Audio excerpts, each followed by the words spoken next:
আজাজিল ফেরেশতা এত ইবাদত বন্দেগী করলো, এমনকি আদমের যে মাটিটা সেও আল্লাহকে এনে দিল, আল্লাহর একটা পুতুল বানালো। কি বানালো? পুতুল বানিয়ে তার ভিতরে কি করলো? ফু দিল মানে কি? মানে তার যে আত্মা সেটা তার ভিতরে ঢুকাই দিল এবং সমস্ত ফেরেশতাকে বললো সেজদা করতে। এতদিন এই সমস্ত ফেরেশতা কাকে সেজদা করতো? আল্লাহকে। অথচ আল্লাহ একটা পুতুল বানায় তার ভিতরে ফু দিয়ে জীবন দেওয়ার সঙ্গে সঙ্গে সবাইকে বললো তাকে সেজদা করতে। তার মানে কি? তার মানে আল্লাহ নিজেই কি হলো? মানুষের ভিতরে ঢুকে গেল।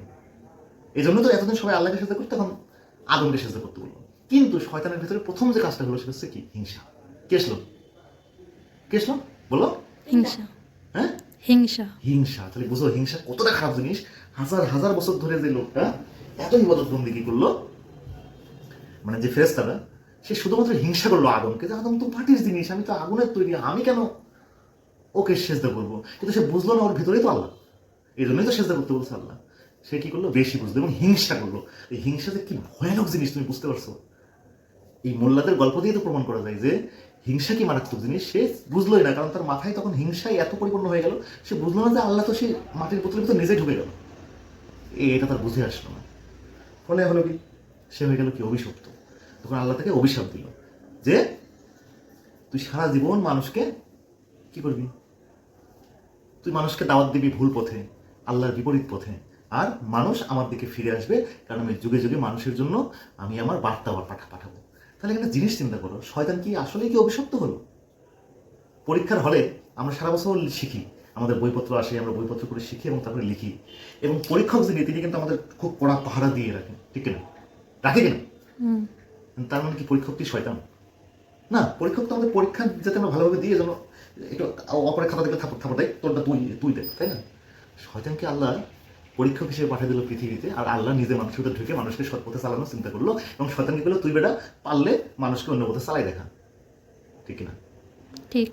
তাহলে তুমি বুঝো এই মানুষকে আর আল্লাহকে আর শয়তানকে কে সে? কে? আমাদের কাজ নাকি আল্লাহর ইবাদত করা। আমাদের আগে আলাদা দিল, কিন্তু হাজার বছর আল্লাহর ইবাদত করে আসছে। তাহলে আমাদের ভিতরেই আছে কে? দুইটা জিনিস আছে, এক হচ্ছে শয়তান আছে, এক হচ্ছে আল্লাহ আছে কিনা? এখন তুমি কোনটাকে চুজ করবে সেটা তোমার ব্যাপার। তুমি যদি আল্লাহকে চুজ করো, তুমি যেই ধর্মেরই হও না কেন, তুমি মুসলমান হইতে পারো, হিন্দু হইতে পারো, খ্রিস্টান হইতে পারো, তুমি আসলে একই পথে যাচ্ছ। খালি আমরা বুঝতেছি না, তাই আমরা ওই যে আমাদের ভিতরে শয়তান একটা সত্য আছে, সে কি করে? আমাদেরকে হিংসার দিকে চালায়। আর যখন আমাদের ভিতরে হিংসা আসে, তখনই আমরা ধ্বংস হয়ে যাই। হিংসা মানুষের সবচেয়ে বড় পাপ। হিংসা তুমি যখন শুরু করবা, হিংসা তোমাকে একদম ধ্বংস করে দিবে। সুতরাং হিংসা যেদিন তুমি না করতে পারবা, হিংসা যেদিন তোমার মনের ভিতরে দূর হয়ে যাবে, তুমি ওই দিনতেই সোনার মানুষ হয়ে যাবে, শয়তান দূর হয়ে যাবে। শয়তানকে দূর করতে হলে প্রথম তোমাকে আনতে হবে কি? মানে সরাইতে হবে কি? সেটা হচ্ছে হিংসা। অথচ আমাদের সমাজে যেটা হয়, একজন সালাফি, একজন আহলে হাদিস, আর একজন ভুয়া শোনা বলে দেখলে আমার হিংসা হচ্ছে, রাগ হচ্ছে, যেটা শয়তানের হয়েছিল যখন আমাদের তৈরি করে আল্লাহ। হ্যাঁ, হয়েছিল কিনা?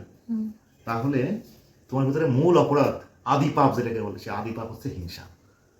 হিংসাকে দূর করলেই তুমি একদম সত্যিকারের আধ্যাত্মিক মানুষ হয়ে উঠবা। তখন তুমি যেই ধর্মে থাকো না কেন, তোমার ভিতরে যে আল্লাহ তাদেরকে তুমি খুঁজে পাবা।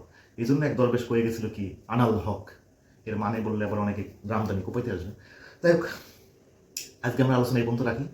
তাহলে আমাদের ভিতরেই আল্লাহ, ওই যে ফু দিয়ে আল্লাহ ঢুকে গেল ভিতরে, আর শয়তানকে বললো তুই বেটা পরীক্ষা করে দেখ কেমনে আমাদেরকে ভুল পথে চালাবি, পারিস কিনা। এখন দেখো তুমি শয়তানের দলে থাকবা না আল্লাহর দলে থাকবে। যে রমজান মাসে আসতেছে, তুমি নামাজ পড়ে কি আসলে ওই যে কয় না রমজান মাসে শয়তানকে বন্দি করে রাখা হয়, বলা হয় কিনা? কোন শয়তান? আসলে শয়তানকে বন্দি করে না। তুমি যখন নিজেকে সারাদিন আধ্যাত্মিক ধ্যানে জ্ঞানে রাখো, তখন শয়তান তো ঢোকার সুযোগই পায় না তোমার মনের ভিতরে। কিন্তু রোজা রেখেও যে ঘুষ খায়, রোজা রেখেও যে চুরি করে, রোজা রেখেও যে দুর্নীতি করে, তার শয়তান জীবনেও বন্ধ হয় না। কারণ তার শয়তান সে তো নিজেই বন্ধ করতে চায় না, সেগুলো তো সে পড়াতেই চায় না। যত সে নামাজ পড়ুক, রোজা রাখুক আর ইফতার করুক, ওদের আর কোনো সওয়াব নেই। সোয়াব পেতে হলে, রোজার সোয়াব পেতে হলে, নামাজের সোয়াব পেতে হলে, নামাজ কি? নামাজ একটা ধ্যান। তুমি ধ্যানে দাঁড়িয়েছো, তখন দুনিয়াবি সমস্ত সিনেমা মাথা থেকে দূর হয়ে যাবে। এটাই তো ইসলাম। সহজ জিনিস তোমরা হুদাই কঠিন বানাই ফেলো, কোনো কঠিনতা নাই। ওকে, কিন্তু ভিডিও